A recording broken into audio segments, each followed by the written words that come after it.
Have you ever been in a situation where someone says, "So, tell me about yourself," and your mind just goes blank? You're not alone. That simple question can be surprisingly tough. But what if I told you that by the end of this episode, you'll have a clear, confident way to introduce yourself in English in any situation? Welcome to English Unlocked, the podcast that gives you the keys to fluent conversation. I'm your host, Alex, and today we have a very special guest with us, English language expert Diana. Welcome to the show, Diana. Thanks for having me, Alex. I'm excited to dive into this. Introductions are the gateway to every new relationship, both personal and professional, so it's a vital skill. Absolutely. So where do we start? What's the first step to crafting a great self-introduction? The first step is always to consider the context. Is the situation formal or informal? This will change everything about your introduction. Right. Formal versus informal. Makes sense. Exactly. A formal setting would be a job interview, a business meeting, or a conference. Here, you'll want to be more professional. You could say, "Hello, my name is Diana Porter.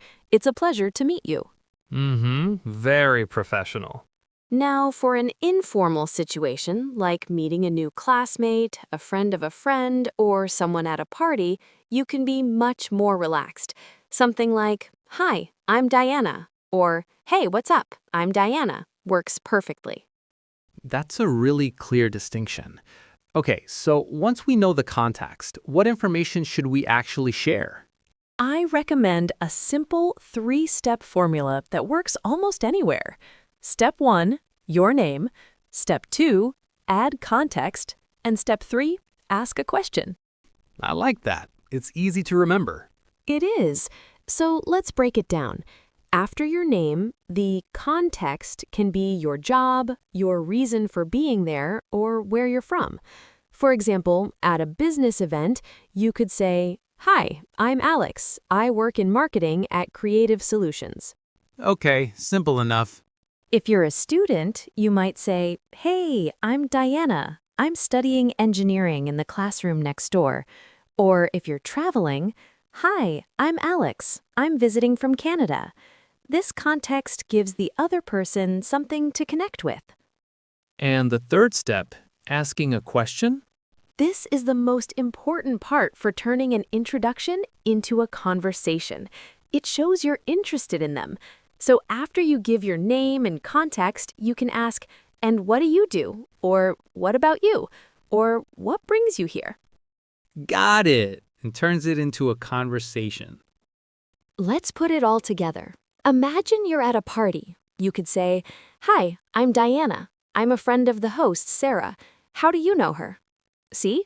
Name, context, question. That's brilliant. It's a perfect roadmap. But what about the biggest hurdle for many learners? Confidence. Any tips for overcoming nervousness? Of course. First, practice. Say your introduction out loud to yourself. It feels silly, but it builds muscle memory. Second, smile. A genuine smile makes you appear friendly and confident, even if you're nervous inside. It's a universal welcome sign. A smile goes a long way. And third, remember that most people are kind. They aren't judging your grammar. They're just happy to meet someone new. Don't aim for perfection, aim for connection. Don't aim for perfection, aim for connection. I love that. So to summarize for our listeners, the key is to first identify if the situation is formal or informal. Then use the simple 3-step formula. Give your name, add some context, and ask a question to start a conversation. And finally, build your confidence by practicing, smiling, and focusing on connection. You've got it perfectly, Alex. With those tools, anyone can introduce themselves with confidence. This has been incredibly helpful. Thank you so much for joining us today, Diana.